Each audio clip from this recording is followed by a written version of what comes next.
kan mudah-mudahan 2 materi 3A 3B bisa selesai hari ini ya, sehingga beberapa materi yang lainnya, teori yang lainnya bisa kita selesaikan juga karena masih banyak banget materi sampai 11, baru 3A 3B juga belum ya.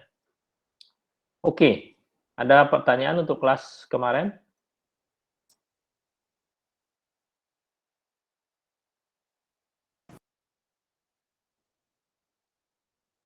Aman ya, nggak ada pertanyaan? Aman ini Aman Pak. Pak, aman.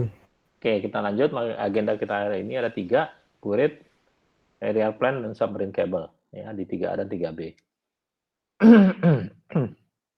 Kita bahas plan-nya, ya, di mana meletakkan kabel itu. Ya, seperti apa peletakannya, kemudian rule-nya seperti apa, ya. Nanti terakhir kita singgung mengenai kabel laut sedikit, ya. Saya akan share nanti link video-videonya, silakan kalian lihat, ya. Oke, seumpama kita punya 2 gedung, ya, atau 2 central office, atau 2 kantor telekomunikasi, ya, 1 di Jakarta, 1 di Depok, misalkan kayak gitu. Kita akan sambungan dengan fiber optik, ya. Kemudian digelarlah kabel dari gedung A ke gedung B. Gitu kan ya? Nah, plan-nya di mana saja? Ada yang bisa jawab? Plan-nya di mana saja? Kita bisa pasang kabel itu.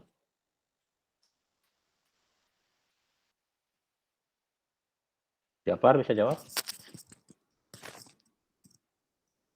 Ketua kelas? Ketua paling dulu mestinya nih. Jafar bisa jawab, Jafar? Nggak ada suaranya. Jafar udah ngomong belum? Ya, cuma noise saja. Siapa yang bisa jawab? Rusdi bisa jawab? Di mana kita bisa meletakkan kabel fiber optik itu? Ya Pak. Ya, silakan Rus. Gimana ya enak ya? Hah? Kita bangun dari Itu gedung A ke tempatnya Pak ya? gedung B. Hah? Ya, iya Pak. Terus? Kita punya dari gedung A ke gedung B. Kita bisa pasang kabelnya di mana?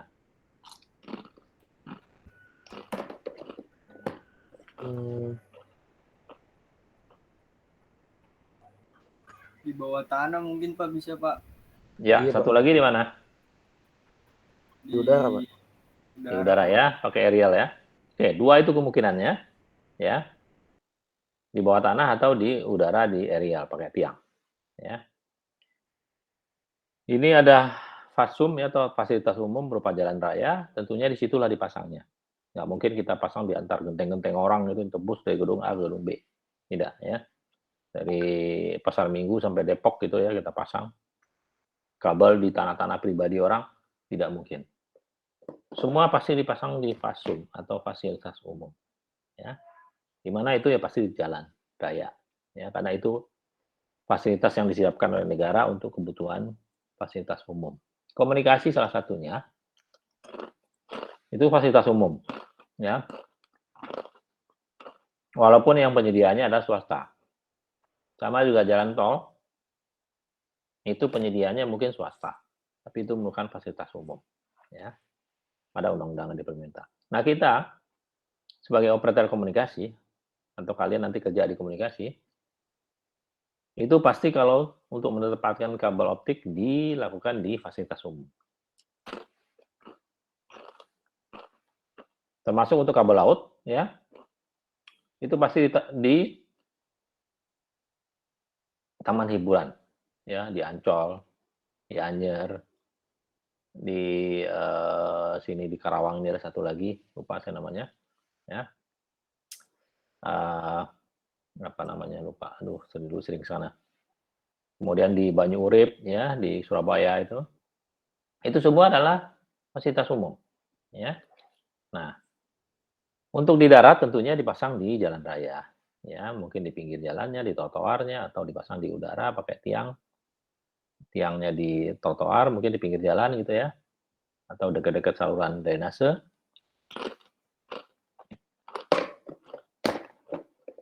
Dipasanglah kabel optik di sana.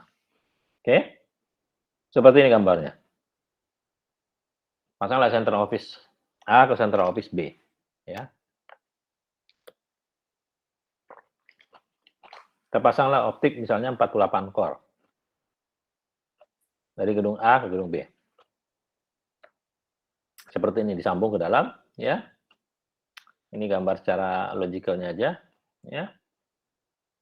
Nggak mungkin jalan rayanya lurus-lurus gini ya kan, manteng dari ujung ke ujung, pasti belok-belok. Tapi ini secara logiknya kayak gini kira-kira. Ya.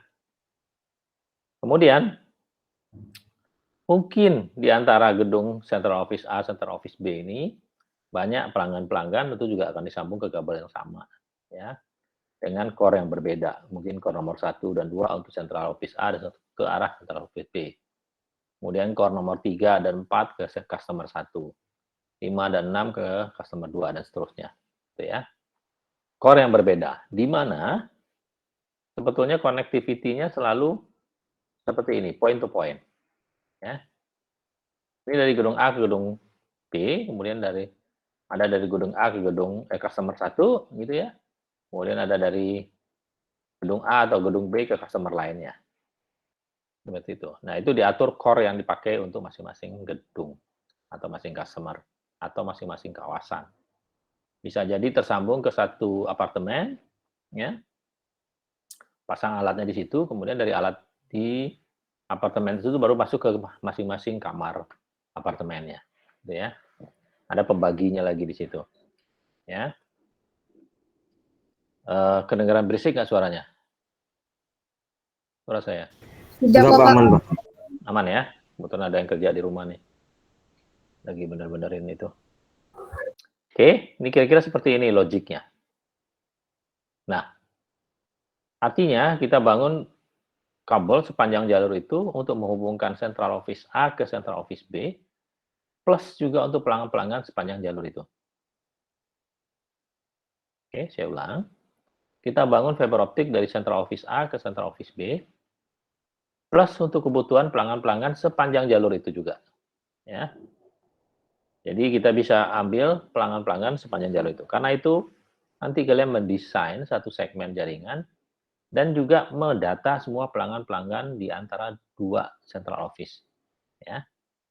Kalau ini mungkin central office-nya hanya 2, mungkin kalau jaringan kita desain nanti mungkin lebih dari 1, lebih dari 2, mungkin 3, mungkin 4, mungkin 5 ya.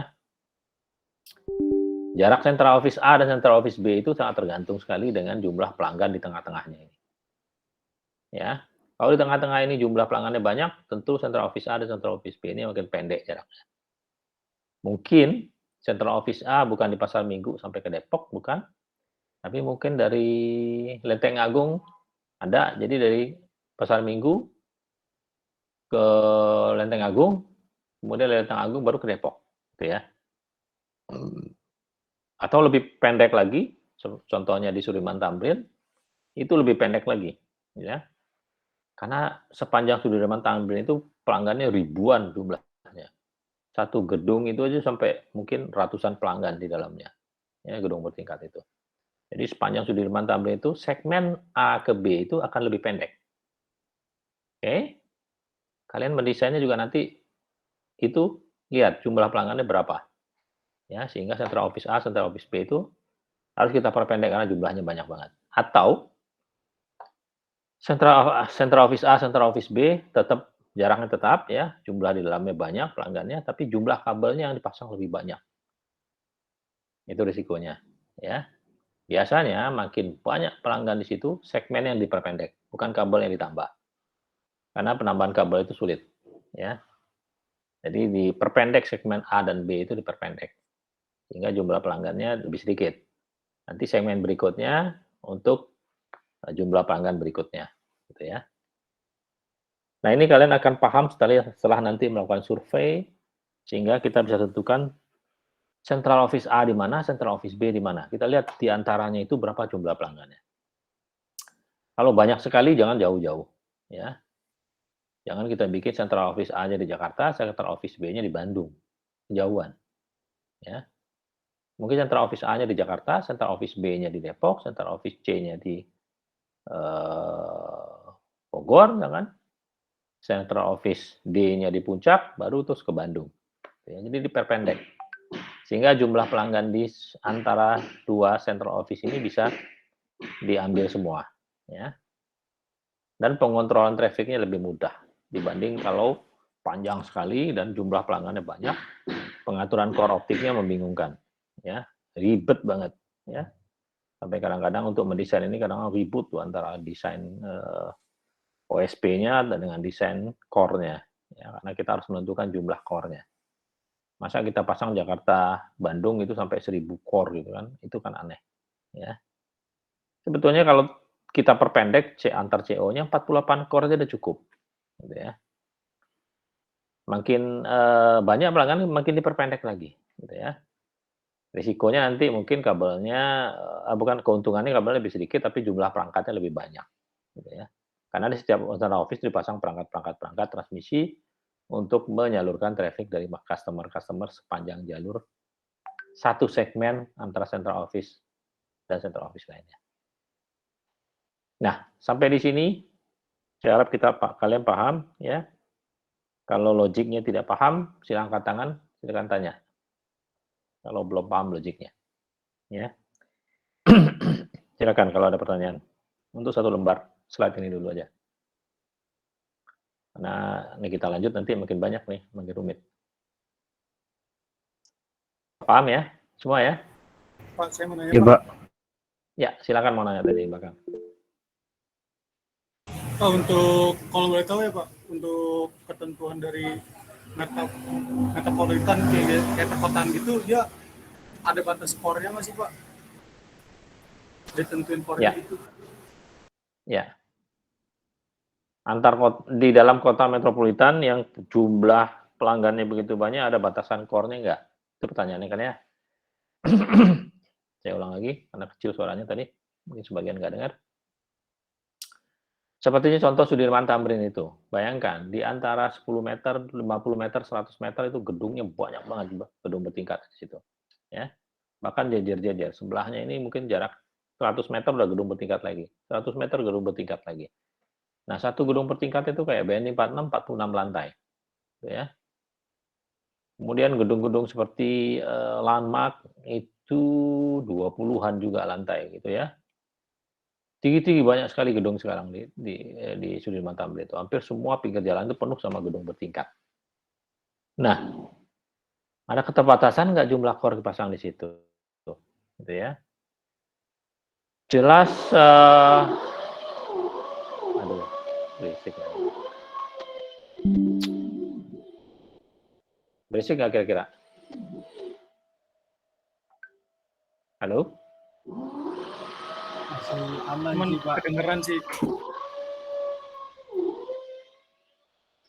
Aduh, dia mulai ngebor-ngebor lagi. Bentar ya, makan kerupuk pedas dulu satu ya. Pak. Oke. Tentunya di satu segmen central office A dan B atau satu segmen central office, seperti kita pasang di Sudirman Tamrin itu,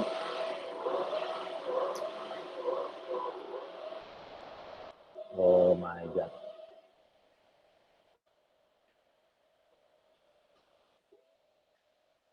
Sabar ya.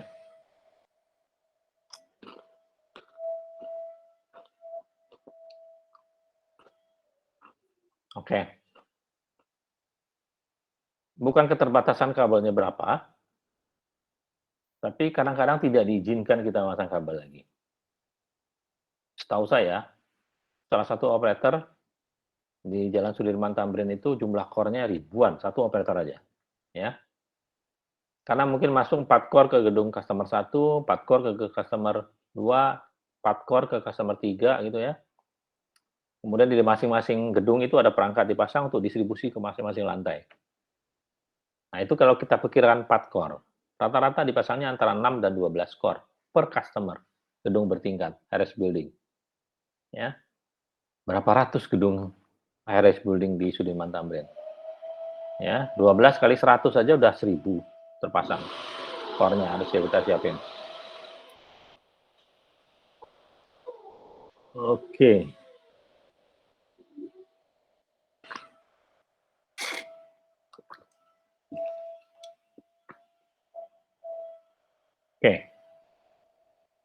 Nggak lama kok itu ngebor-ngebor ya. Sebentar. Nah, tentunya ketersediaan polongan pipa di bawah tanah yang sudah disediakan oleh operator waktu pembangunan pertama itu sangat menentukan. Ya. Kadang-kadang dibangun hanya satu dak dengan 3 subdak di dalamnya. Hanya 3 aja. Kabel tersedia di Indonesia paling besar 216 core. Kali 3, cuma 600 core misalnya paling banyak. Kemudian kita bangun lagi gitu di situ, di Sudirman Tamrin, nggak mungkin. Ya. Tidak mungkin kita gali-gali lagi trotoar di Sudirman Tamrin. Marah nanti pemerintah daerahnya. Ya. Trotoar udah mulus-mulus semuanya, udah pakai ubin mewah. Itu kan kita bongkar, kita pasang lagi nanti, nggak ada ceritanya. Ya, pasti berantakan semua. Tidak akan diizinkan. Dan Sudirman Tamrin itu sejak tahun 2015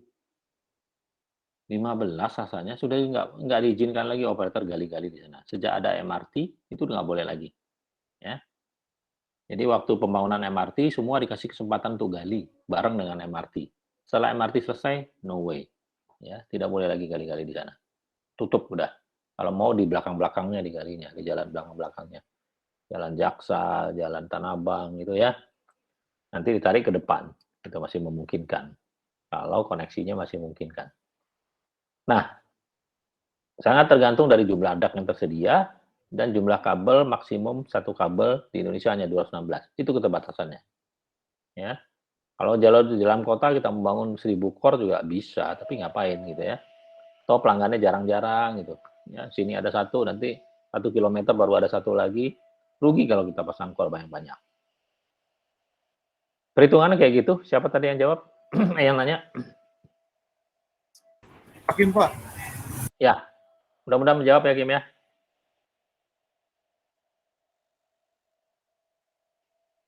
Ya, dia berarti ya. Oke. Kira-kira begitu. Ada lagi pertanyaan yang lainnya? Dari teman-teman yang lainnya?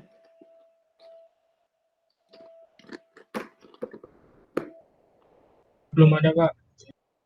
Baik, kita lanjut. Inilah plan-nya. Kalau kita tanam di bawah tanah, saya sudah pernah jelaskan. Kedalamnya 100 sampai 150. Di aturan pemerintah daerah biasanya 150, ada yang 100 meter, 100 cm, ya. Ada yang 125 tergantung pemerintah daerah. Di Jakarta 150 dalamannya. Nggak boleh lebih pendek dari itu. Oke. Kita lihat. Ini mungkin permukaan, bisa trotoar, bisa aspal. Ke dalam ini, sampai titik ini harus 150 cm dari atas. Kemudian kita pasang pipa besar mungkin, atau pipa kecil, subdak atau dak ya. Kalau dak kita pasang, dak di sini ada pipa kecil lagi, dalamnya subdak ya. Seperti ini dak, kita pasang lagi pipa subdak di dalamnya 3 buah atau 4 buah. Ya. Kemudian ditutup dengan beton begini. Ini bukan beton, seperti ubin. Sebagai penutup saja, ya, sebagai pengaman. Kemudian ada di sini warning tip. Tulisannya di bawah, di sini di plastikin tulisannya, hati-hati di bawah ada kabel.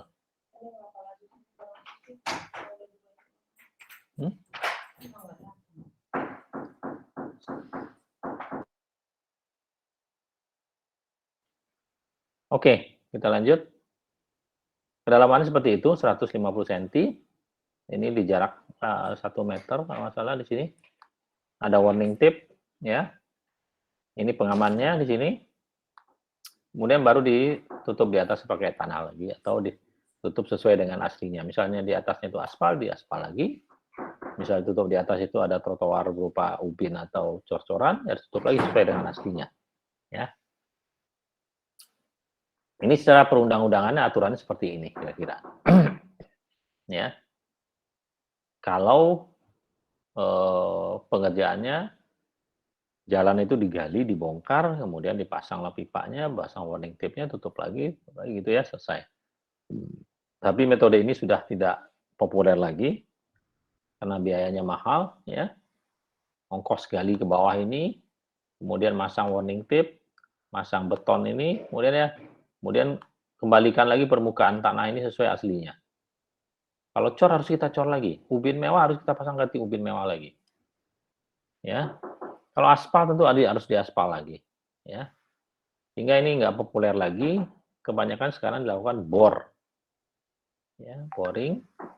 Jadi kalau di sini aspal jalan raya, misalkan kayak gitu ya, ini dibuka titik boringnya satu ke bawah, kemudian dibor ke sini. Sampai sekitar 10 meter sampai 20 meter, tembus sampai sini, kemudian dibor lagi ke sini. Ini ada titik boring berikutnya, terus lanjut di sini sampai kasket, terus saja sampai selesai ribuan meter atau ribuan kilo ya. Seperti itu sederhananya. Kalau dulu ini dibuka seperti ini. Open ini jalanannya, dibuka, dimasukin kabel pipanya, tutup lagi. Ya. Nah, dengan boring seperti ini tentu nggak bisa dipasang warning tape. Ya. Warning tape semacam ini tentu nggak bisa dipasang. Nah, kemudian tembok ini, Kanstin namanya, ya, sebagai pengaman pipa, tentu nggak bisa dipasang. Yang bisa dipasang hanya pipanya aja. Dak 1 dengan 3 subdak. Ya. Atau 1 subdak aja yang dipasang. Karena dia butuh 1 kabel aja. Gitu ya. Nah, kan kalau butuh banyak, ya tentunya dia pasang dak dan pasang subdak di dalamnya, gitu ya. Oke. Ini profil galiannya seperti ini, plannya, ya. Ada 2 metode tadi, digali langsung, dibuka atau dibor, ya.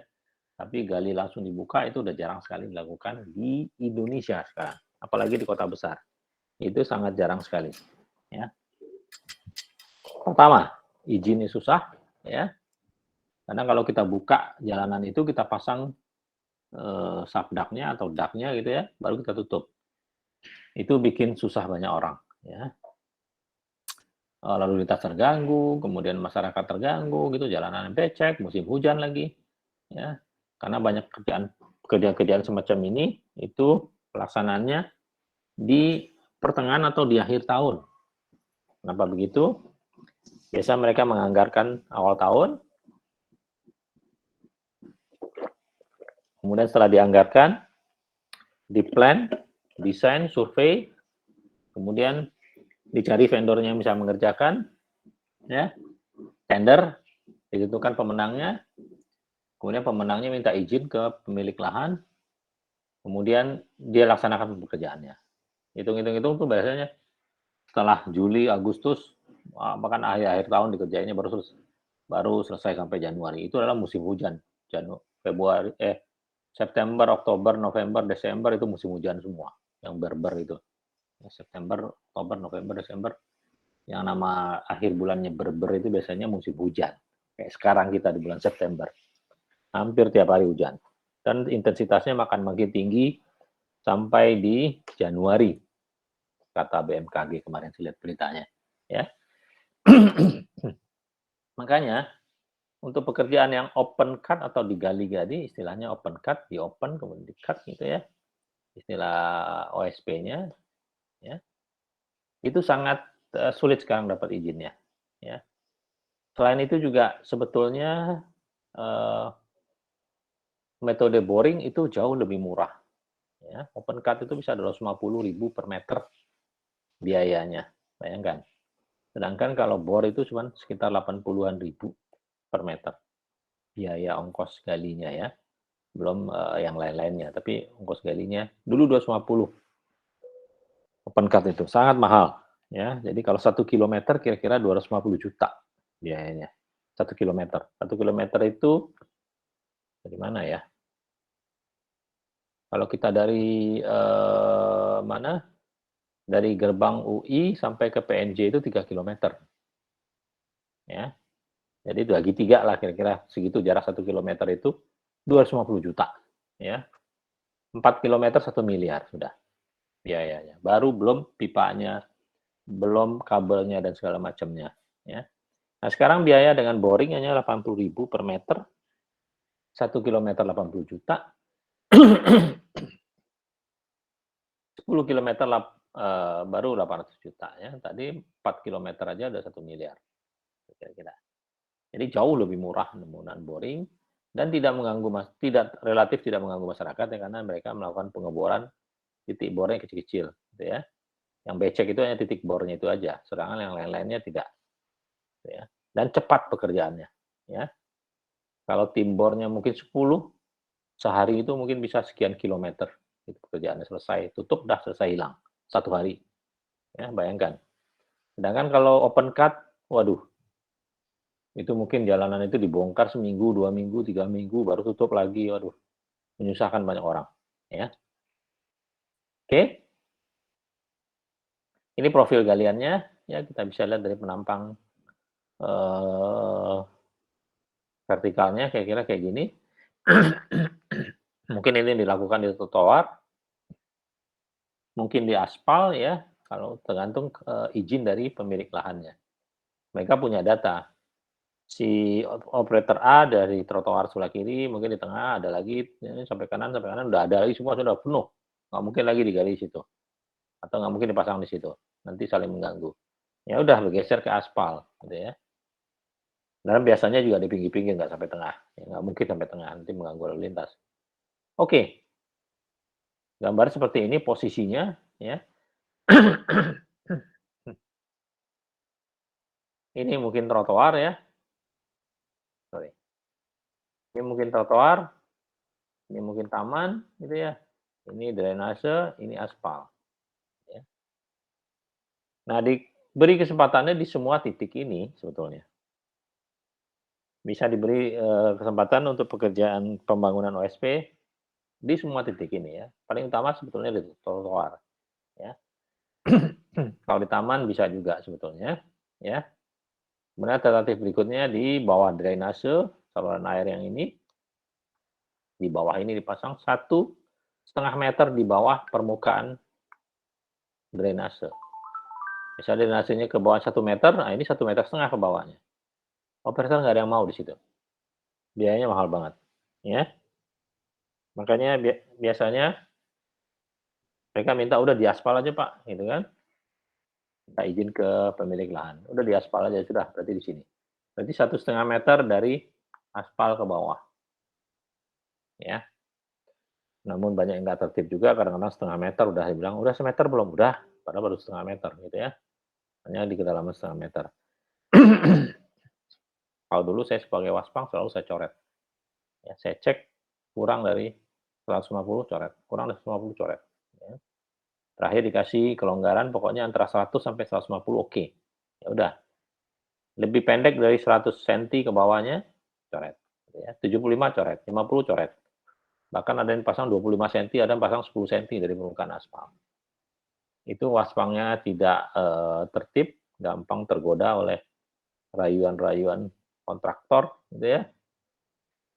Kadang-kadang ya oke-oke aja, udah oke lah, nanti saya traktir makan Pak, katanya, gitu kan. Kalau saya sih traktir makan tetap coret ya coret aja, ya, kalau nggak suspek. Habis ini kita makan Pak, ayo gitu makan. Setelah cek lagi, oh ini nggak susah coret. Itu kan bingung dia, ini orang udah kasih makan tapi masih juga coret. Oh tetap Pak, gitu kan. Kalau nggak masuk spesifikasi, saya coret, mohon maaf. Ya. Tertib sekali saya dulu, waktu ditugaskan sebagai waspang pembangunan OSP. Makanya banyak musuhnya dulu tuh. Ya. Sering bentrok sama bos, sering bentrok sama vendor. Itu proyek lo nggak selesai-selesai, semua dicoret-coretin. Iya Pak, nggak suspek. Ah udahlah, kalau nggak terlalu prinsip, oke katanya. Yang prinsip itu gimana? Dengan dia juga nggak bisa jelaskan, tetap gua coret. Ya. Sehingga semasa saya sebagai waspang dijamin semua dulu pembangunan OSP itu inspek atau sesuai dengan spesifikasi. Kalau nggak sesuai, mereka harus bongkar ulang. Saya pernah mencoret 70 km panjangnya Jakarta Purwakarta. Bangun ulang. Karena salah semua. Ya. Oke. Ini di lahan jalan. Ya. Kemudian ini di trotoarnya, ini mungkin di aspalnya. Ya. Kedalamannya sama 150 cm dari permukaan aspal. Ya. Tapi sekarang udah dikompromikan 125 sampai 100 cm sampai 150. Ya, karena udah terlalu banyak utilitas di bawah tanah itu. Oke. Kemudian ini secara umum ya, permukaan tanah di atas ada Sesuai aslinya, kalau ubin ya ubin, kalau aspal ya aspal, kalau taman ya taman, gitu ya. Kemudian di bawahnya pasir, kemudian sesuai dengan berikutnya itu tanah urukan ya, bekas galiannya dipasang lagi di situ, tapi di bawahnya dipasang capstone, ya, penanda atau warning tip. Kemudian dipasang pasir lagi di bawah, baru kabelnya timbun di bawah pasir. Ya, kira-kira seperti ini. Kalau open cut, ya, makanya open cut jadi biayanya sangat mahal. Kita harus benerin permukaannya, kita harus pasang capstone sebagai warning tip, ya.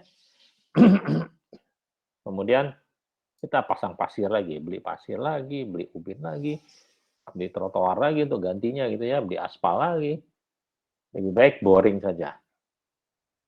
Nah, ini biasanya di gulungan kabel juga ada electronic marking post ya. Ini persis kayak kayak kalau kita belanja baju di mall itu ada panelnya kecil gitu ya. Kalau kita lewat pintu belum dibuka itu akan bunyi alarmnya. Oh, dikejar sama satpam. Oh, Bapak belum bayar ya, Pak? Padahal itunya nggak dilepas sama pasirnya. Mestinya dilepas gitu kan, ya udah. Nah, ini semacam itu electronic marking post itu, sehingga kalau satu saat kita pasang alatnya di atas ini, kita bisa mengetahui di bawah ini ada kabel, atau ada joint closure, atau ada slack cable, atau spare cable di bawah. Ya.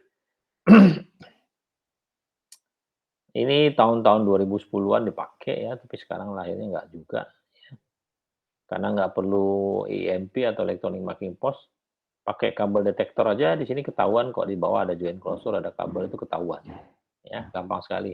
Ada alatnya sekarang. Ya, daripada kita pasang IMP-nya ini harganya mahal, 500.000 satunya kalau nggak salah. Setiap join kita pasang, setiap 2 km kita pasang gitu ya. Mahal banget biaya jadinya. Akhirnya kita beli kabel detektor yang bisa mendetek kabel gulungan di bawah tanah itu. Ya. Jadi nggak perlu lagi IMP ini. Jadi lebih murah. Tapi walaupun begitu, alat detektor ini mahal. Ya, harganya satu mobil satu harganya. Tapi lebih murah daripada kita pasang IMP. IMP kita pasang ya di situ aja. Kabel detektor bisa kita bawa kemana-mana aja. Kabel lama juga kita bisa cek. Ya. Kalau ada kabel gulungan di bawah tanah, dia bunyi dia. Ada ininya, ada soundnya. Ya. Kalau kabel satu aja bunyinya kecil suaranya. Tapi kalau kabel yang banyak, dia bunyinya lebih keras. Gitu ya. Sehingga kita tahu di bawah ini pasti ada gulungan. Kita buka, ya ada ketemu kan gulungannya. Gitu ya. Sampai kedalamannya juga bisa diukur. Jadi kalau ada project, nggak usah digali-gali ulang untuk ukurnya. Cukup pakai alat itu, ketahuan kedalamannya sekian. Tunjukin foto, udah diterima gitu. Accept 150 cm atau 125 cm gitu ya. Dengan mudah kita bisa melakukan acceptance test atau tes pengukuran sebelum project diselesaikan oleh kontraktor. Oke. Ini yang galian tadi, open-cut ya. Ini betul-betul dibuka jalanannya, dipasang pipanya, ya, disusun pipanya, ada bracketnya lagi supaya tersusun rapi. Udah selesai, kadang-kadang dicor, kadang-kadang ditutup langsung, ya. Nah, ini bisa seminggu, bisa 2 minggu gitu ya. Pengerjaannya lama sekali dan agak ruwet, ya. Biayanya besar, kemudian orang-orang banyak terganggu dan segala macamnya. Oke. Ini juga kabel tanam langsung untuk kabel terestrial, kabel darat ya. Jalanan dibuka, kemudian masukkan kabelnya, kemudian tutup. Ya, ini udah tidak dipakai sama sekali di Indonesia. Kabel tanam langsung itu walaupun secara teori ada, tapi udah nggak pernah lagi dipakai di Indonesia. Biayanya mahal, waktunya lama ya, sampai Pak Polisi nungguin, gitu kan. Ini jalanan macet tiap sore gitu misalkan kayak gitu, atau rawan kecelakaan karena terlalu banyak gundukan tangan di pinggir jalan, apalagi pas musim hujan. Masya Allah, itu luar biasa ya. Oke. Ini ada videonya nggak ya? Ini ada videonya, kalian bisa coba lihat open cut itu seperti apa. Coba saya cek, kedengaran nggak? Kelihatan nggak videonya? Kelihatan. Iya, Pak. Pak, kelihatan Pak. Oke, suaranya kedengaran? Tidak, Pak. Tidak. Bentar ya. Suaranya udah gede nih. Nggak kedengeran ya? Tidak, Pak. Oh, oke. Nah, ini galian open cut. Jadi jalanan itu digali, ya. Tanahnya dibuang ke jalan, ke kiri dan ke kanan ya. Itu udah ruwet banget galiannya ya. Ini mestinya kalau dia gali 1,5 meter, lewatlah sampai pundaknya atau sampai lehernya, gitu kan? Ini baru awal-awalnya aja nih, ya. Ini ada gambar bebek ya. Nah, ini galiannya dibongkar sepanjang 2000 meter atau sekian meter baru dipasang pipa atau dipasang kabel. Ya. Inilah menjadi masalah. Kenapa open cut itu nggak umum lagi dipakai. Ya. Kalaupun dipaksakan, dia cuma digali 0,5 meter, tutup, udah selesai. Ya. Kalau ini model-modelnya mungkin cuma digali 0,5 meter saja, kemudian dia tutup lagi. Pasang pipanya, kemudian tutup. Gitu ya. Nggak mungkin dia gali sampai lehernya. Ya. Itu 1,5 meter itu pasti sampai lehernya. Ya. Aduh, ini gambar apa lagi nih?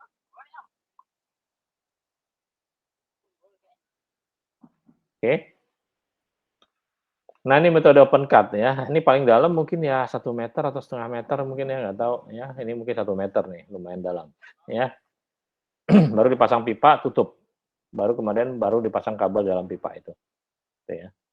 Tapi kondisi ini merubah semua kondisi jalan ya. Udah lalu lintas banyak terganggu, becek dan segala macamnya. Ya.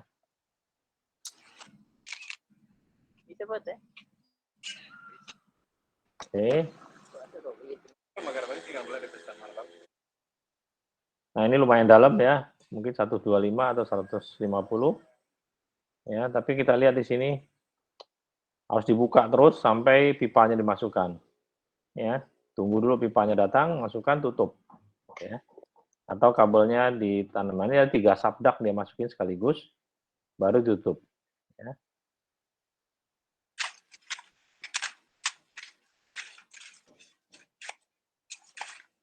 Nah, itu mungkin udah lama sekali itu sampai rumput baru ditanam lagi. Oke, ini metode open cut ya. Sudah jarang sekali dilakukan di Indonesia, apalagi di Jakarta itu nggak ada lagi. Jakarta semua harus boring. Ya.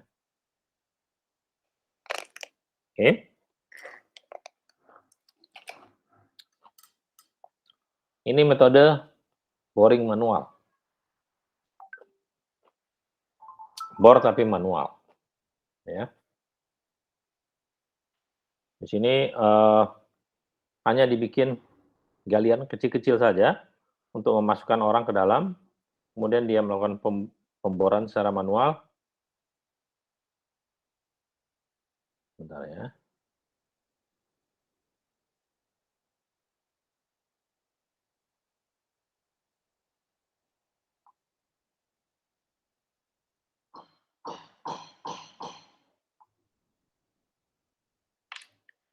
Oke, kita lihat videonya. Ini kedalamannya mungkin sekitar 2 meter, ya. Tapi boringnya mungkin di level 1,5 meter dari permukaan jalan, ya. Karena dia butuh space luas untuk melakukan boring. Jadi dilakukan boring horizontal ke arah sana. Nah, ini hanya didorong-dorong begini aja pakai balok, gitu ya. Nah, itu bisa tembus sampai 10 meter, 20 meter ke depan sana. Ya, itu lurus. Pasti bornya ke sana gitu ya. Nggak melenceng-melenceng kemana-mana. Nanti tembus sampai di ujung sebelah sana. Kemudian ini tutup, dia lanjut lagi di titik tempat ujung sebelah sana. Gitu ya. Terus dilakukan sampai kalau timnya banyak, ya mungkin bisa cepat. 1 kilometer itu bisa selesai dalam sehari. Ya. Sedangkan kalau yang open cut yang tadi ini, yang di sini, sehari hanya berapa meter ya. 300 meter, setengah kilo paling jauh gitu ya. Sedangkan yang ini jauh lebih cepat, ya, dan tidak merusak semua jalan. Hanya titik pekerja ini saja yang rusak. Biasanya 1 meter kali 1 meter lubangnya ke bawah, ya. Setelah selesai dia langsung timbun, dipasang pipa dulu, kemudian langsung timbun. Ujung pipanya dinaikkan ke atas untuk dimasukkan kabel, ya. Kemudian dia berlanjut ke titik pengeboran berikutnya.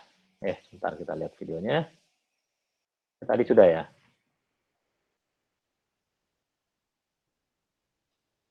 Ini ada petugas satu di bawah yang masang pipa untuk bornya.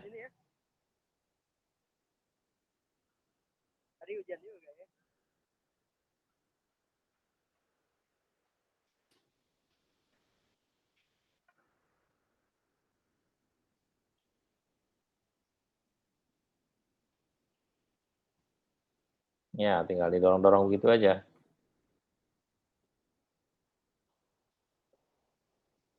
Udah masuk pipanya, sambung lagi, dorong lagi, sambung lagi, dorong lagi, sampai tembus sampai sekian puluh kilometer ke sana. Sekian puluh meter ke sana. Oke? Ada pertanyaan untuk dua metode ini? Open cut dan bor manual?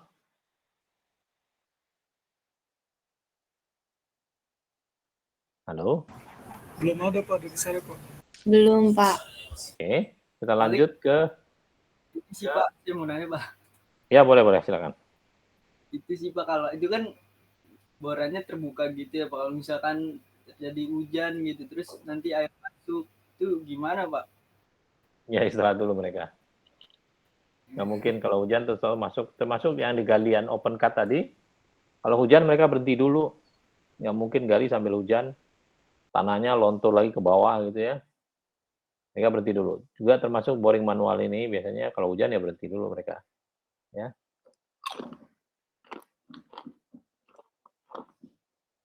Itu jadi masalah kalau pekerjaan OSP ini di musim hujan. Pasti proyek itu tertunda terus. Kontraktornya bilang, Pak, tertunda Pak gara-gara hujan, banjir. Apalagi banjir ya. Akhirnya banyak orang yang cemplung ke dalam lubang galian itu. Mengerikan. Ya. Jadi kalau hujan banjir pasti berhentikan dulu semuanya. Oke? Berarti kalau banjir disedot Pak airnya Pak? Iya, ditunggu surut atau disedot pakai pompa.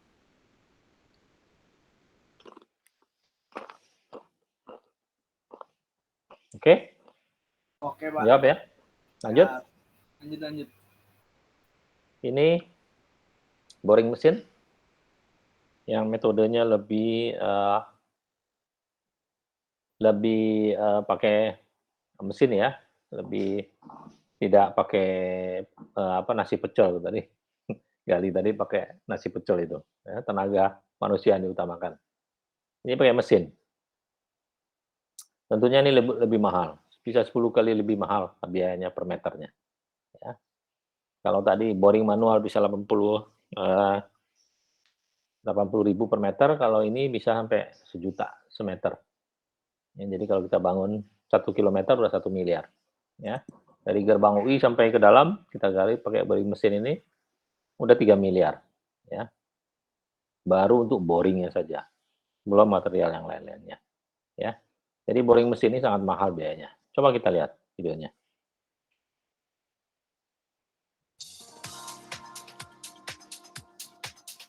Suaranya muncul nggak?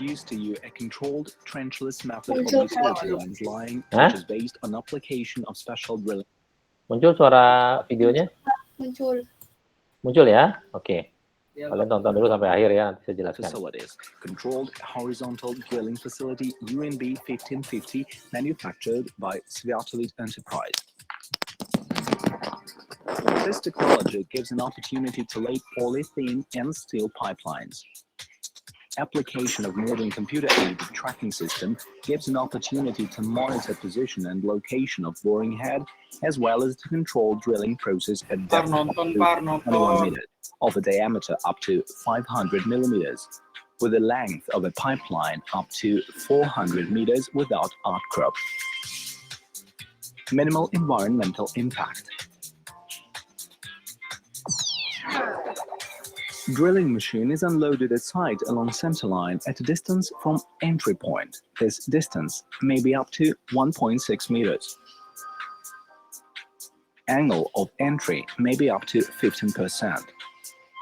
The machine is latched on the surface with rock bolts. The drilling machine having been installed and latched, the boring can be started.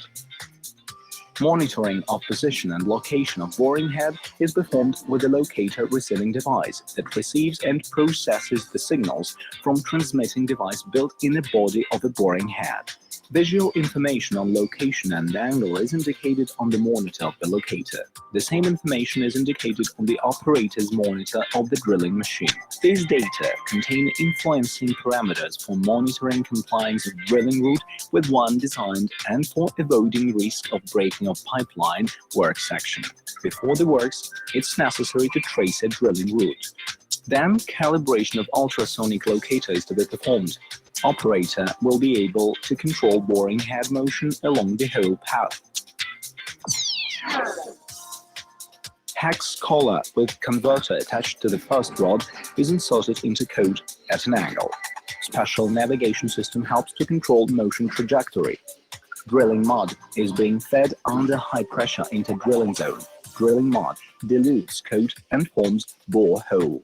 Change of underground motion direction is performed by pushing drill without rotation. It gives an opportunity for boring head to move in its chamfer direction. Residual elasticity of bars employed in this method gives an opportunity to change drilling route to 90 degrees within 90 meters distance. By changing direction, it's possible to bypass any obstacle. When pushing drill with rotation, you get motion along a straight line only. By alternating drilling and changing of drilling angle, pilot drill hole is being drilled up to the place of drill outcrop. After outcrop, a boring head is changed for a reamer with back action. Reamer is being pulled and rotated through battery of wells in the direction of a drilling machine, thus reaming pilot drill hole to the diameter needed. Several reamings may be performed if needed. Rotating reamer reams the hole with the help of cutters located on blades. Soil is forced out with bentonite slurry, which stabilizes walls of the well. Smooth tunnel with no waste products is formed, which helps to lay necessary communications with less friction. For unhampered pipe pulling, well diameter must be 25–30% wider than diameter of the pipe. On the opposite side to the drilling machine, the pipeline work section is located. Breech cap with a draught concealing swivel and a reamer is mounted to the front end of the pipe. A swivel rotates with bar rods and the reamer too without transmitting rotational motion to a pipeline. Thus, a drilling machine implicates a pipeline into a hole up to the necessary project trajectory.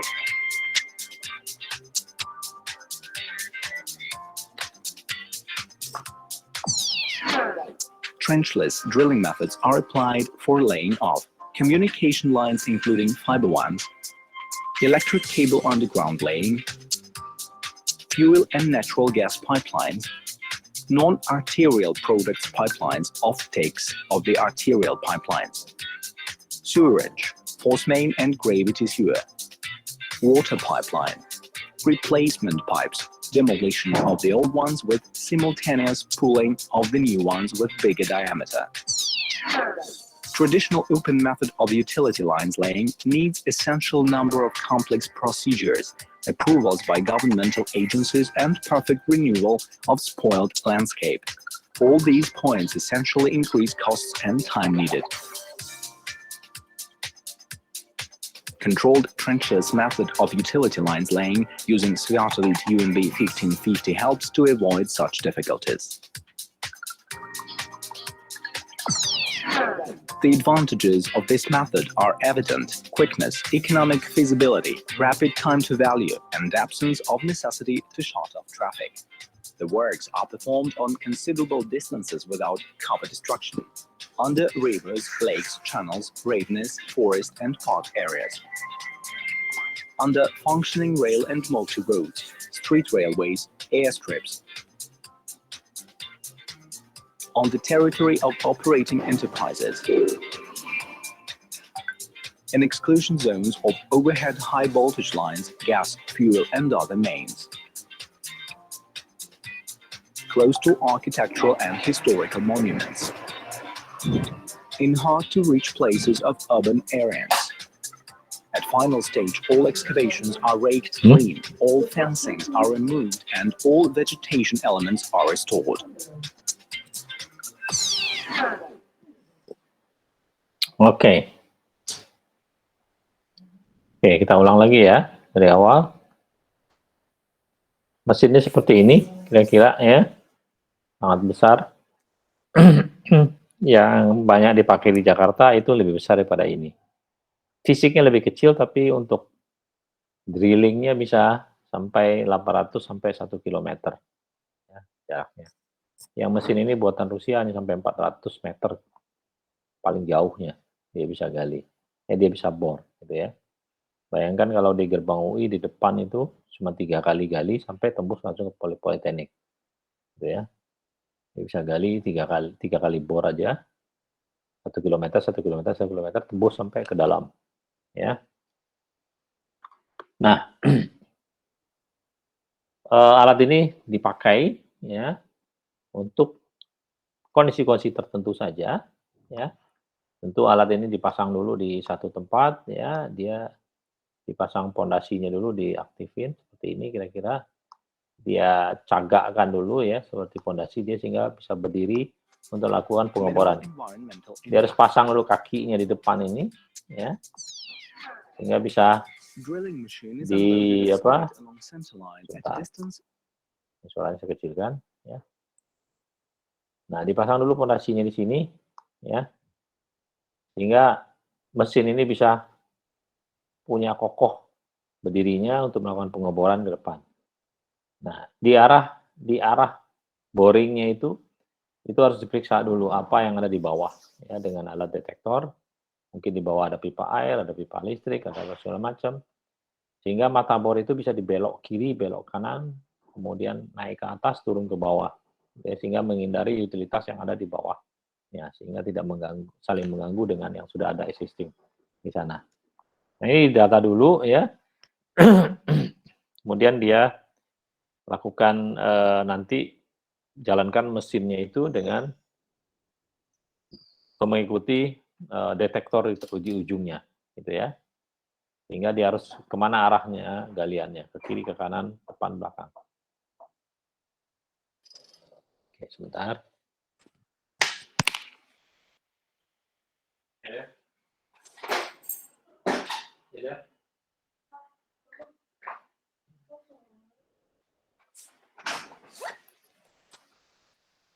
Oke.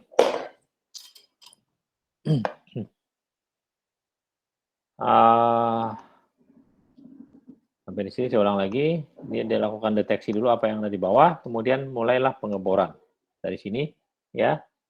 Ini ada pitnya di sini, ya. Kemudian lakukan pengeboran dengan mata bor kecil saja, ya, mungkin diameternya kecil lah, mungkin sekitar 5 cm kepalanya itu, ya, atau langsung yang seukuran pipa 4 inci, ya. Dia lakukan pengeboran dan dia lakukan deteksi kiri kanan sesuai dengan pengukuran tadi, ya. Sesuai dengan deteksi di bawah itu ada apa aja sehingga dia bisa hindari, tidak mengganggu. Contohnya di sini ada 3 pipa air, mungkin pump gitu ya. Pipa saluran air, got atau apa. Dia bisa menghindari belok ke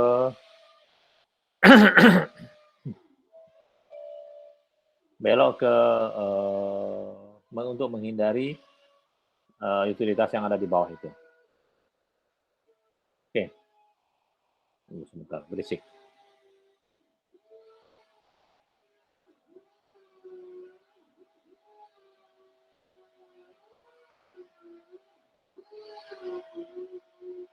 Loh, ramai banget.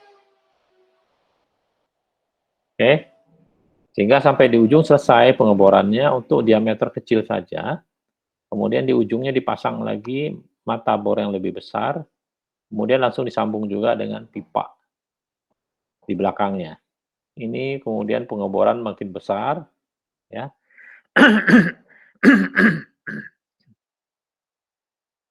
Pengeboran makin besar sehingga dapat mata lubang.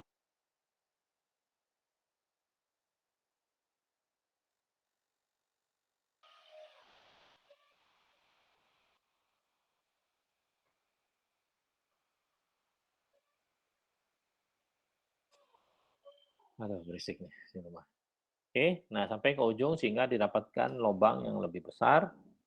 Kemudian pipanya yang ada tadi juga langsung ditarik lagi, ya. Tapi diberi di depannya lebih mata bor yang lebih besar lagi, ya. Dengan sekaligus ditarik pipa duct-nya yang digunakan nanti untuk pemasangan kabel. Nah, ini lebih besar lagi, ya, sekaligus menarik pipanya.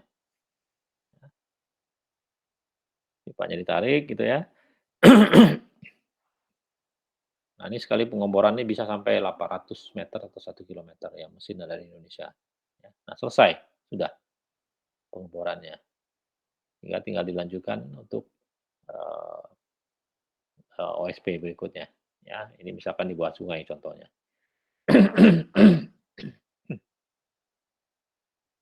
Mesin ini ada pipa-pipa bornya yang ini mata bor yang besar, ini biasanya dipakai oleh PLN.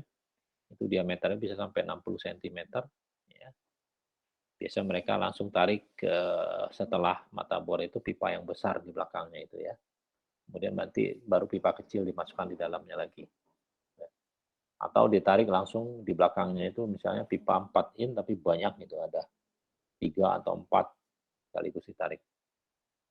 Bersamaan dengan mata bor yang besar di depannya tadi itu. Jadi ini mesinnya kuat sekali, yang mereka bisa dorong secara kuat itu untuk menembus lapisan bawah tanah itu, kemudian juga bisa menarik lagi ke belakang dengan juga daya tarik yang cukup kuat untuk melubangi lebih besar lagi. Gitu.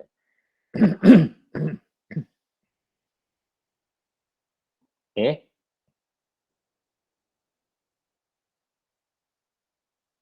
Nah, ini biasanya digunakan untuk daerah-daerah yang sulit dilakukan penggalian, contohnya di nyebrang jalan tol ya, kemudian di gedung-gedung bertingkat atau gedung-gedung heritage ya, museum apa segala macamnya, mungkin di bawahnya digali gitu ya, 10 meter di bawahnya, atau di bawah landasan pesawat tadi, atau di daerah industri semacam ini, ya, yang tidak dimungkinkan digali sama sekali, ya, mungkin di pinggir jalan ini tidak dibolehkan gali karena mengganggu keamanan, sehingga dilakukan boring dari jarak jauh, ya, sehingga bisa tembus dipasang pipa komunikasi dari ujung ke ujung dengan jarak yang cukup jauh. Saya pernah melakukan yang ini dulu ya, contohnya yang ini rasanya.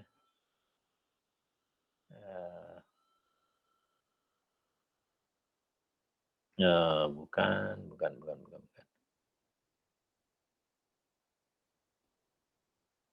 Di nyebrang jalan tol, di depan Hotel Crown di Semanggi, nah di sini.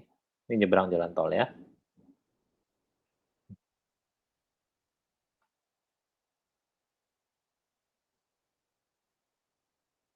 Nyebrang jalan tol di Semanggi, ya.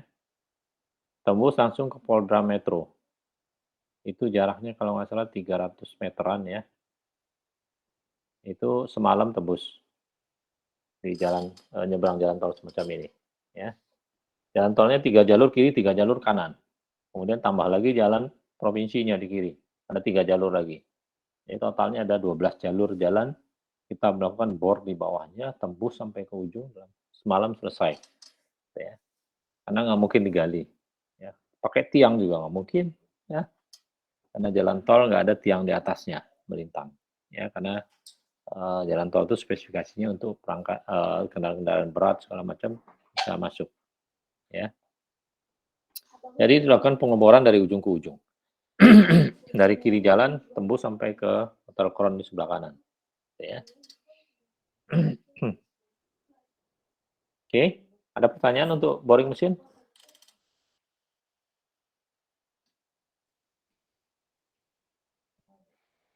Mau nanya Pak, Yap. Pak untuk metode pemasangan di bawah laut itu dia pakai boring mesin juga ya Pak? Kalau di bawah laut enggak ya. Yang di pinggir-pinggir pantai itu memang ditanam 3 meter di bawah dasar laut ya. Tapi ada mesinnya. Ya, mesin penggarupnya, digaruk istilahnya kalau bahasa Indonesia, digrab ya. Itu bisa garukan itu bisa membuka dasar laut sedalam 3 meter, baru ditaruh kabelnya langsung ditutup secara bersamaan. Jadi di-grab, pasang kabelnya langsung tutup lagi gitu ya, secara bersamaan. Itu namanya grab now kalau mesin pengupas dasar laut ya. Itu bisa mengupas sampai 3 meter di bawah dasar laut. Itu tidak dibor, ya, nggak mungkin dibor. Kemudian di tengah-tengah laut juga kabelnya nggak ditanam, nggak diapa, diletakkan aja. Ya, di tengah-tengah laut itu yang kedalamannya sampai 1000 meter di bawah permukaan dasar laut itu kabelnya letakkan aja, nggak ada yang dibor, ya. Dulu rencananya ada untuk dasar untuk di Selat Sunda, ya, akan dibangun di bawah dasar laut, dibor gitu. Tapi ternyata, wah, nggak mungkin lah, biayanya sangat mahal sekali, ya. Dibor dari Anyer, tembus sampai ke Bakahuni gitu misalkan, kayak gitu ya. Itu jaraknya 20 kilometer, ya biayanya sangat mahal sekali, ya. Akhirnya dibuat kabel laut yang biasa saja diletakkan di bawah dasar laut, ya, di Selat Sunda itu. Begitu, Hakim. Siapa tadi yang nanya? Oke, mudah-mudahan menjawab. Ada lagi pertanyaan? Sebelum kita lanjut ke metode yang lain? Atau plan yang lainnya? Oke, kita lanjut ya.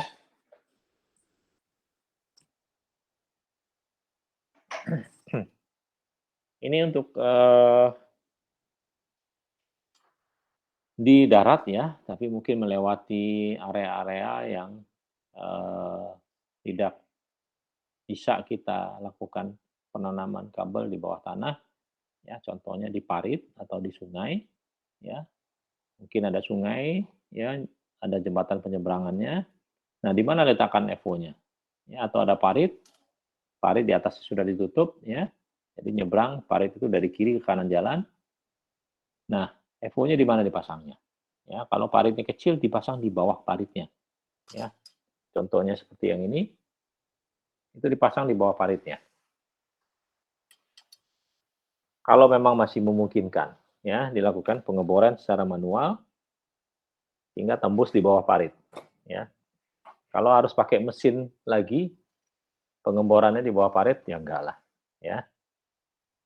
Karena mungkin paritnya cuma lebar 5 meter. Kemudian kita datangkan mesin bornya untuk ngebor 5 meter saja.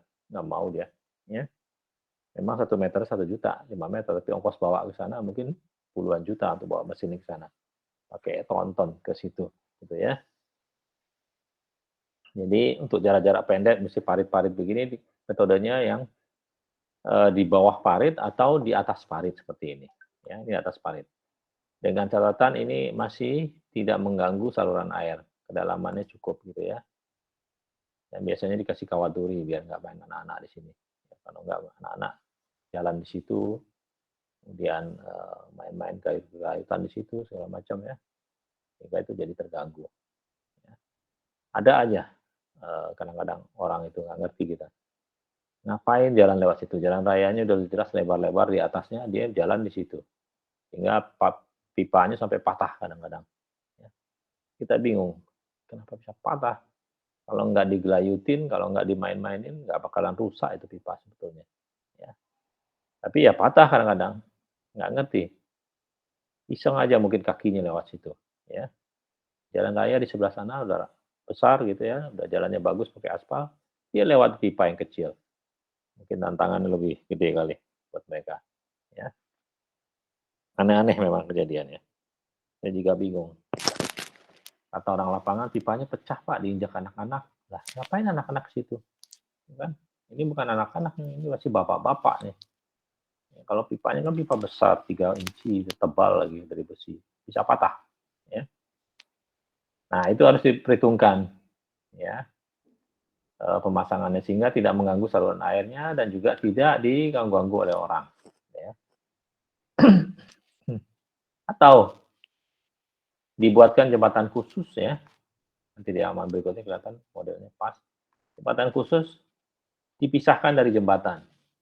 Ini ada jembatan yang aslinya, kita buat lagi di sampingnya untuk pipa khusus. Di dalam pipa itu baru kita pasang kabelnya. Ya. Atau ini jembatan, ini jalan rayanya, kita menempel di jembatan. Kalau diizinkan oleh pemilik jembatannya. Pemerintah daerah tentunya. Nah, izin ini yang biasa sulit. Ya. Udah seminggu, 2 minggu, 3 minggu nggak keluar izinnya. Ya. Tanya lagi, nggak keluar juga izinnya. Sampai kita nungguinnya.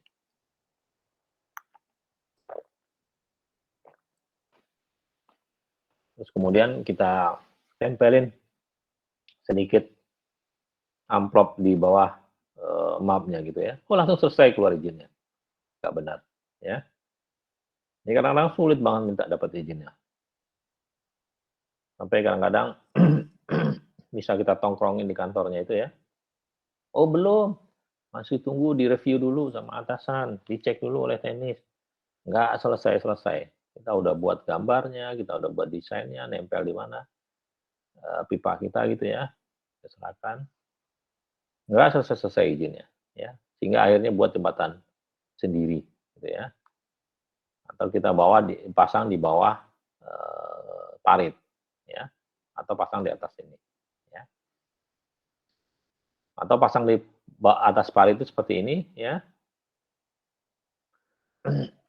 Pasang di atas parit seperti ini. Ya, ada jembatan sendiri. Ya, supaya aman. Atau seperti ini, dikasih jembatan khusus dari profil H. Besi H itu, yang besar itu. Nyebrang dari kiri ke kanan. Ya, dicor, ada pondasinya di sini. Ya. Kemudian ada pengamannya lagi di sini, kasih kawat duri supaya orang nggak nyebrang sana. Ya. Jangan dikira orang nyari yang gampang-gampang udah jalan enak di sini, dia jalan di sini gitu. Ya, kalau nggak dikasih kawat duri dia jalan di sini. Kadang-kadang nggak masuk logika saya. Ya. Nah kalau jembatan sendiri seperti ini modelnya, dikasih pondasi dulu di sini, ya. Kemudian dikasih profil H besi di sini, nyebrang mungkin 10 meter, 20 meter, baru tepatkan pipa di atasnya 2 atau 1 ya, dikasih pengaman. Atau di bawah sungai seperti ini, dilakukan boring manual. Boring manual kan bisa sampai 10 meter, sampai 20 meter. Ya kalau sungainya cuma 5 meter, boring aja di bawah dasar itu. Dari sini dibuka ya tanahnya, kemudian dibor sampai sini. Ini juga dibuka tanahnya, dibikin kayak sumur gitu ya. Hingga keluar kabelnya di sini. Keluar kabelnya di sini. Terus timbun lagi ini. Gitu ya. Kemudian dari sini lanjut sampai ke bawah sini. Ini lanjut sampai ke bawah sini. Ya. Oke.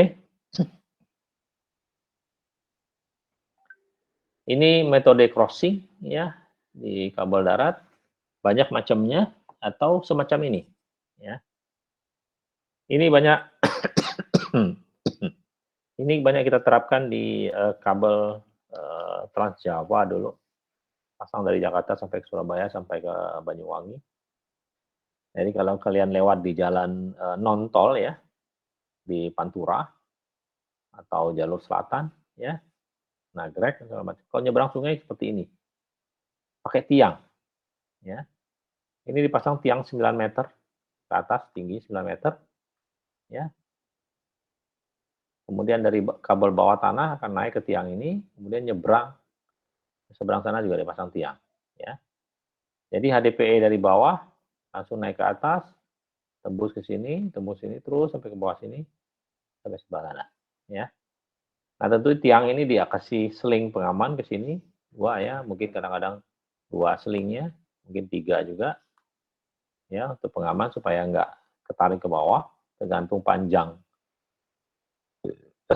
lebar sungainya, ya, lebar sungai 100 meter mungkin nggak cukup 1 tiang, kita pakai 2 tiang di sini, ya, 1 tiang, 2 tiang, kemudian digabung, gitu ya. Kemudian baru di sini dipasang aksesorisnya nyebrang ke sana, gitu ya. Di sana juga pasang 2 tiang. Nah ini untuk jarak lebih dari 100 meter. Karena akan berat, ini akan pakai kabel baja dari sini ke sini. Sabdak itu digantung di kabel sabdak ini. Ada klemnya khusus ya, tinggal diklem di sini, sehingga sabdaknya tidak jatuh ke bawah. Dan ini kawat baja lagi ke sini diikat, ya, untuk supaya tiang itu nggak melengkung. Ini menggunakan kabel udara untuk crossing di sungai. Ini yang banyak dipakai di Jawa, lebih mudah, lebih murah, ya. Izinnya juga nggak sulit, karena biasanya dipasang jauh dari jembatan. Mungkin jembatannya di sini, ya. Ini jembatannya sekitar sini. Kita pasang lebih jauh dari jembatan. Jadi tidak mengganggu struktur jembatan sebetulnya. Ya, biasanya itu seperti itu, izinnya lebih gampang. Oke, langsung aja, ya. Oke. Kita lanjut. Ini masangan ODF. Sebelum itu saya kalau ada yang mau nanya silakan. Dari saya belum ada, Pak. Oke, kita lanjut ya. Area ODF, Optical Distribution Cabinet atau Optical Distribution Frame, ya.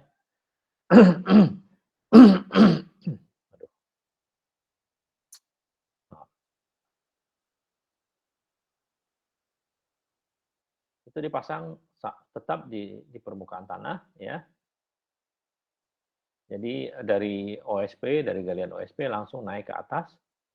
Tapi tolong dicatat rule-nya, di samping ODF itu selalu ada handhole. Contohnya di sini ya. Jadi ini ODF-nya, ya, di sampingnya selalu ada handhole.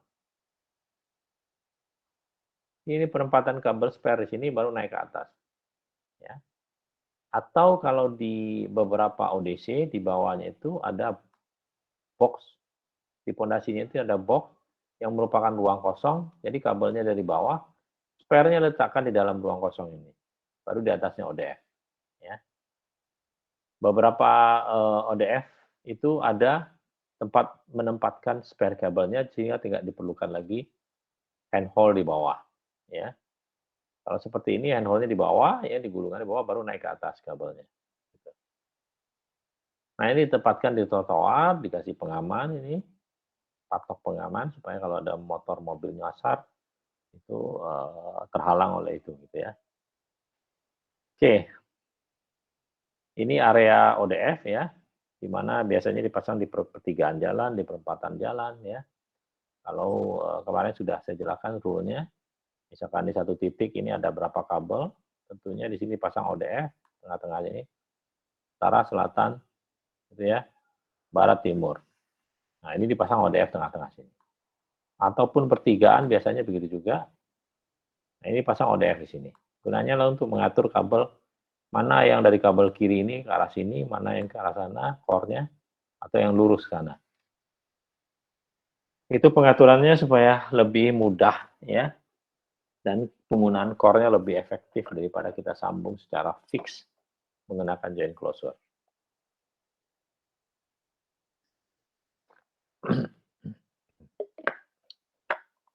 Oke. Kita lanjut. Ini masih ODF juga, sama ya, posisinya ditempatkan, kalau ini jalan raya biasanya di pinggir, tapi tentunya harus memperhatikan, kalau kayak gini udah jalan orang tetap harus tutup. Pasanglah agak belakang sini, gitu ya. Sehingga orang di depan masih bisa jalan di daerah sini. Dan pasang juga di tengah-tengah, sehingga mengganggu lalu lintas, atau mengganggu pengguna pedestrian. Ya. Itu penting untuk posisi-posisi itu kalian harus catat ya. Sehingga kalau nanti kalian mendesain satu jaringan, rule-rule tadi itu harus kalian catat ya. Sehingga tidak ditempatkan sembarangan dan mengganggu pihak lain ya, stakeholder lainnya dari jalan raya. Baik. Berikut ini tanda jalur ya. Ini saya ambil dari contoh punya Telkom ya, ditulis tel aja. Ya, kalau punya Indosat biasanya tulisannya ISAT ya, kalau Excel cuma X dan L. Kemudian kalau Bisnet tulisnya BIS gitu ya. Kemudian kalau Moratel misalnya Mora tulisannya ya. Nah, kemudian dikasih tanda di situ. Ini sebagai titik sambung kah di sini, kalau silang berarti ada joint closure di bawahnya. Pasti ada spare juga. Ya, ada gulungan, ada joint closure di bawahnya. Kalau spare aja dia gulungan begini aja. Ya. Kalau tanda jalur seperti ini lurus, ini menandakan kabelnya lurus ke sana. Ya. Mungkin jalanan segitiga, itu ada pertigaan, sehingga supaya tidak membingungkan tim lapangan, dikasih di pertigaan itu kabelnya lurus ke sana atau belok kanan atau belok kiri gitu ya. Kalau belok kanan pasti dibuat tandanya begini di tanda jalur ini, gitu ya. Supaya orang mengerti bahwa kabel itu dari titik ini belok kanan atau dari titik ini lurus ke sana, gitu ya. Ini dibuat biasanya dari beton, ya, tingginya 35 cm atau 30 cm, ditanam ke bawah sedalam 75 cm, ya. Jadi nggak gampang hilang gitu ya. Tapi ini tidak juga banyak dipakai lagi sekarang karena ini biaya lagi untuk pemasangan ini ya. Satu root marker ini biayanya bisa sampai 500.000 satunya. Ya kalau dipasang setiap titik itu 2 km pasang tanda jalur, kemudian tiap 500 meter dipasang tanda jalur untuk spare ya. Akhirnya kita butuh ribuan juga jumlahnya ini tanda jalur ini. Ribuan kali 500.000, udah miliaran hitungannya ya. Sehingga ini nggak efisien lagi ya. Penggantinya apa ya? Di setiap titik itu dikasih aja markernya di di gambar elektroniknya ya atau di gambar S-Build drawing-nya. Titik belok ini ada di mana gitu ya. Disebutin koordinatnya, longitude dan latitude-nya. Dicatat di database. Ya. Kemudian ini ada sambungan, koordinatnya juga dicatat di database. Ya. Sehingga kalau orang perlu koordinat sambungan di mana, slack di mana, tinggal buka datanya, dia pergi ke koordinat tersebut menggunakan handphonenya, dia masukin angka koordinatnya, longlatnya, dan sudah sangat akurat sekarang di handphone kalau di handphone kita, gitu ya, atau di alat GPS, ya. Kalau dulu orang pakai alat GPS ya sebesar handphone, dia sambung ke satelit, dia akan membantu kita, mengguide kita ke titik koordinat tersebut, ya. Sedangkan kalau sekarang tinggal masukin aja di Google Map, dia akan tuntun kita direction-nya ke arah situ, ya. Sehingga sangat mudah sekarang. Hampir tidak pernah sekarang dipasang root marker ini, ya. Tapi kalau kalian lihat di pinggir jalan, itu pasti kabel-kabel zaman dulu, lama sekali. Ya belum ada GPS dulu itu. Mungkin tahun 1900, tahun 2000 misalkan gitu ya. Itu GPS belum seakurat sekarang, ya. Bahkan yang Garmin itu dulu aja ya, satu brand cukup bagus dulu itu, bisa melesetnya sampai sekian meter gitu ya.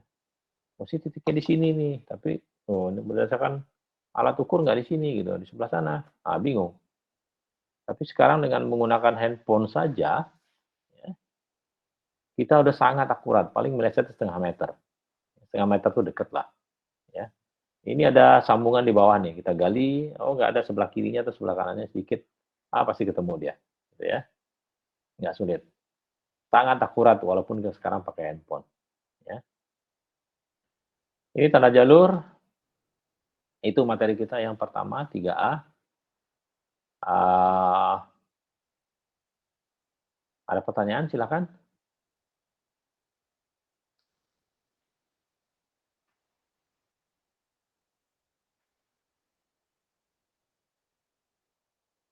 Halo, masih ada semua kah? Masih, Pak. Oke, silakan kalau ada pertanyaan. Dari saya belum, Pak. Oke. Kalau nggak ada, kita lanjut materi berikutnya, materi 3B, ya. Kita akan tetap masih membahas mengenai plan, ya.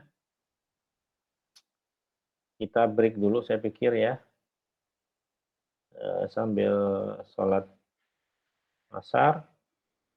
Sholat asar itu 14.45 atau 47 ya. Saya pikir kita break dulu, kita ketemu nanti jam 3. Kita break setengah jam. Oke? Setuju ketua kelas? Setuju, Pak, aman, Pak. Dapat? Aman ya? Aman, Pak. Oke, Pak, kita break dulu ya, setengah jam ya. Ya, Pak. Baik, Pak. Oke. Kita ketemu jam 3 ya. Ya, Pak. Oke. Kita lanjut nanti materi 3B. Thank you.